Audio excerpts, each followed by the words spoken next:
بسم اللہ الرحمن الرحیم۔ السلام علیکم دوستو، میں ہوں حبیب اللہ شاہین، آپ کا دوست۔ آج ہم بیان کرنے جا رہے ہیں ایک ایسی عظیم شخصیت کے بارے میں جن کی شاعری، فلسفہ اور فکر سے نہ صرف بر صغیر بلکہ پوری دنیا کے مسلمانوں کو بیدار کیا ہے۔ ہاں، میں بات کر رہا ہوں علامہ محمد اقبال رحمہ اللہ کی۔ علامہ محمد اقبال کو شاعر مشرق اور مفکر پاکستان کے نام سے جانا جاتا ہے۔ علامہ محمد اقبال کی خود شناسی کے دروس سے انسان مستفید ہوتا ہے۔ آج ہم علامہ محمد اقبال کی زندگی کا مختصر لیکن جامع احاطہ کریں گے۔ علامہ محمد اقبال 9 نومبر 1877 کو سیالکوٹ کے ایک محلے چوڑی گرہ میں جمعۃ المبارک کے دن پیدا ہوئے۔ آپ کے والد نے آپ کا نام محمد اقبال رکھا۔ آپ کے والد شیخ نور محمد ایک نیک اور مذہبی انسان تھے۔ آپ نے اپنے بیٹے کو ابتدائی طور پر گھر کے قریب مسجد حسام الدین میں قرآن شریف کی تعلیم کے لیے داخل کروایا۔ 1 سال تک علامہ محمد اقبال نے قرآن مجید کی تعلیم حاصل کرتا رہا۔ علامہ محمد اقبال رحمہ اللہ نے ابتدائی تعلیم اپنے ہی علاقے سے سیالکوٹ سے اسکاچ مشن ہائی اسکول سے لی۔ 1888 میں آپ نے پرائمری کا امتحان پاس کیا۔ علامہ محمد اقبال نے اسی اسکول میں میٹرک کا امتحان 1893 میں میٹرک کا امتحان پاس کیا اور اسی سال علامہ محمد اقبال کی شادی ہوئی۔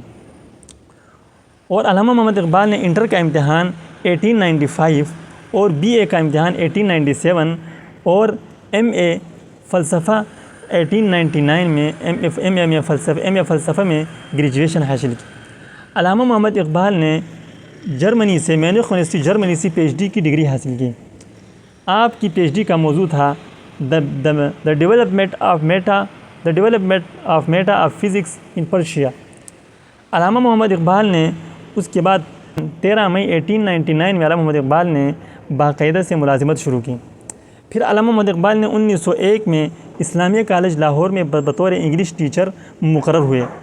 علامہ محمد اقبال رحمہ اللہ نے 1905 میں وکالت کی قانون کی ڈگری حاصل کرنے کے لیے انگلستان کا سفر کیا۔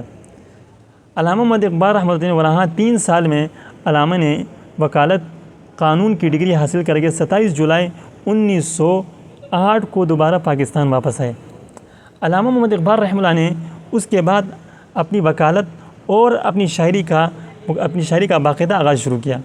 علامہ محمد اقبال نے اپنی شاعری میں بڑی بڑی کتابیں لکھی ہیں۔ ان میں سر فہرست تھے بانگ درا، بال جبریل، ضرب کلیم اور ارمغان حجاز، رموز بے خودی کی ایسی بڑی بڑی تصانیف انہوں نے کی۔ علامہ محمد اقبال کی شاعری اور فلسفہ۔ علامہ محمد اقبال کی شاعری صرف الفاظ کا خوبصورت مجموعہ کا نام نہیں تھا، بلکہ علامہ محمد اقبال کے ہر شعر میں امت کے لیے، انسانیت کے لیے، مسلمانوں کے لیے ایک پیغام تھا۔ کیونکہ انگریز غالب ہونے کے بعد مسلمان مغلوب ہو چکے تھے اور مسلمانوں کو اپنا جو مقصد تھا، اپنا جو مرتبہ تھا، وہ مسلمان بھول گئے تھے۔ علامہ محمد اقبال نے اس دور میں آ کر مسلمانوں کو جگانا شروع کر دیا اور مسلمانوں کو یاد دلایا کہ آپ کا مقام یہ نہیں بلکہ آپ کا مقام یہ ہے۔ آپ جو اپنے آپ کو اپنے مقام سمجھتے ہیں، یہ آپ کا مقام نہیں ہے۔ آپ کو اللہ تعالیٰ نے خلیفۃ الارض بنا کر بھیجا تھا، یعنی خلافت دے کر بھیجا تھا، نہ کہ محکوم بنا کر بھیجا تھا۔ علامہ اقبال نے ان کے اندر خودی کا شعور دیا، ان کے اندر خود شناسی پیدا کی کہ اپنے اندر خودی پیدا کرو۔ خودی کا مطلب غرور تکبر والی خودی نہیں، بلکہ اپنے اندر یہ صلاحیت پیدا کرو کہ میں یہ کام کر سکتا ہوں، ہم آزاد ہو سکتے ہیں۔ آزادی کا جذبہ پیدا کیا، حریت کا جذبہ پیدا کیا۔ یہ علامہ محمد اقبال نے ان بڑی خصوصیتوں کو مسلمانوں کے اندر یہ جذبہ بیدار کیا اپنی شاعری کے ذریعے اور اپنے فلسفے کے ذریعے۔ علامہ محمد اقبال نے مسلمانوں کے اندر بیداری کا جذبہ اور شعور پیدا کیا۔ علامہ محمد اقبال رحمہ اللہ نے مسلمانوں کے لیے ایک خواب دیکھا، الگ آزاد وطن کا خواب دیکھا۔ آپ کو مفکر پاکستان کہتے ہیں۔ 30 دسمبر 1930 کو الہ آباد کے خطبے میں علامہ محمد اقبال نے قرارداد منظور کی کہ مسلمانوں کے لیے ایک ایسا الگ وطن ہونا چاہیے جہاں پر وہ اپنی عبادات، اپنی ثقافت، اپنی رہن سہن آزادی کے ساتھ اپنے مذہب کے مطابق کر سکیں، عمل کر سکیں۔ اس خواب کی تعمیر قائد اعظم محمد علی جناح نے 14 اگست 1947 کو شرمندہ تعبیر کیا۔ میرے دوستوں، علامہ محمد اقبال نے نوجوانوں کے لیے ایک پیغام دیا۔ علامہ اقبال کی زندگی میں ہمیں نوجوانوں کا ذکر ملتا ہے۔ علامہ محمد اقبال فرماتے ہیں مجھے ان جوانوں سے محبت ہے ستاروں پہ جو ڈالتے ہیں کمن. یعنی علامہ اقبال فرماتے ہیں مجھے ان جوانوں سے محبت ہے جن کی سوچ، جن کا گول، جن کا مقصد بڑا ہوتا ہے، جو صرف اپنی ذات اور اپنی ذات کے لیے نہیں جیتے ہیں بلکہ وہ دوسروں کے لیے جیتے ہیں. ان کی سوچ یعنی ستاروں سے بھی آگے ان کی سوچ ہوتی ہے. ان کی سوچ بہت بڑی سوچ ہوتی ہے، بڑا گول ہوتا ہے، مقصد ہوتا ہے. وہ بے مقصد زندگی نہیں گزارتے. علامہ اقبال کے شاہین بے مقصد زندگی نہیں گزارتے بلکہ وہ ایک با مقصد زندگی گزارتے ہیں. تو آج 9 نومبر ہمیں علامہ اقبال کی وہ یاد، وہ پیغام کی یاد دلاتا ہے. لیکن آج افسوس کہ ہم نوجوانوں نے علامہ اقبال کی تعلیمات کو بھلا دیا ہے. آج 9 نومبر کی چھٹی ہوتی ہے تو ہم سو کر یا موبائل دیکھ کر، فیس بک دیکھ کر، واٹس ایپ دیکھ کر اپنا ٹائم پاس کرتے ہیں کہ چھٹی کا دن ہے. میرے بھائیوں، اس دن ہمیں علامہ اقبال کی جو تعلیمات، جو پیغام، جو درد تھا اس کی یاد آنی چاہیے تھی کہ اس دن ہمیں یہ یاد دہانی ہوتی کہ اس دن علامہ اقبال اس دنیا میں آئے تھے، علامہ اقبال ایک پیغام لے کر آئے تھے. تو اس دن کو ہم نے اور قیمتی بنانا تھا. تو میرے بھائی، علامہ اقبال نے نوجوانوں سے بڑی امیدیں لگائی تھیں. لیکن آج ہم نوجوان کیا کر رہے ہیں؟ صرف ہمیں یہ پتہ ہے کہ ہمارا قومی شاعر ہے بس. اب یہ ہمیں اس کے بارے میں، زندگی کے بارے میں کچھ پتہ نہیں کہ اس نے پیغام کیا دیا تھا، امت کو کیا پیغام دیا تھا، وہ امت سے کیا چاہ رہے تھے، وہ مسلمانوں سے کیا چاہ رہے تھے. تو آج ہمارے ملک میں دیکھیں، ہم علامہ اقبال کی جو سوچ تھی، جو فکر تھی، آج ہم نے اس پر پانی پھیر دیا.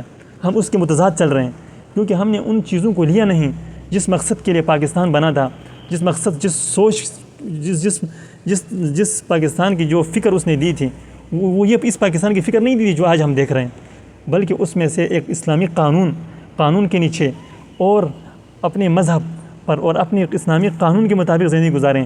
جہاں پر اگر کسی مسلمان پر ظلم ہوتا تو اس کی حمایت کر، مسلمان پر ظلم ہوتا تو اس کی مدد کرتے، اس کی حمایت کرتے. اس لیے یہ اس پاکستان حاصل کیا تھا. تو آج میں نوجوانوں سے مخاطب ہوں کہ خدا کے لیے علامہ اقبال کی زندگی پڑھیں. ہم سب پر فرض ہے کہ ہم علامہ اقبال کی جو پیغام تھا ہم اس کو لے لیں اور دنیا میں پھیلا دیں. جب ہم ان کے پیغام کو لیں گے، خدا کی قسم ہمارے ملک کے اندر ترقی جلتی آئے گی. تو مجھے امید ہے کہ انشاءاللہ آپ علامہ اقبال کے پیغام کو لیں گے اور پوری دنیا میں پھیلائیں گے اور اپنے ملک میں اس سب سے پہلے نافذ کریں گے، اپنے اوپر نافذ کریں گے. تو پھر ہماری زندگیوں میں انشاءاللہ کامیابی اور آسانی ہوگی. اللہ تعالی ہمیں عمل کرنے کی توفیق عطا فرما دے. پھر علامہ محمد اقبال رحمہ اللہ 21 اپریل 1938 کو اس دنیا فانی سے رخصت ہوتے ہیں. اللہ تعالی ہمیں اقبال کی جو سوچ، جو فکر تھی، وہ سوچ ہمارے اندر پیدا کر دے.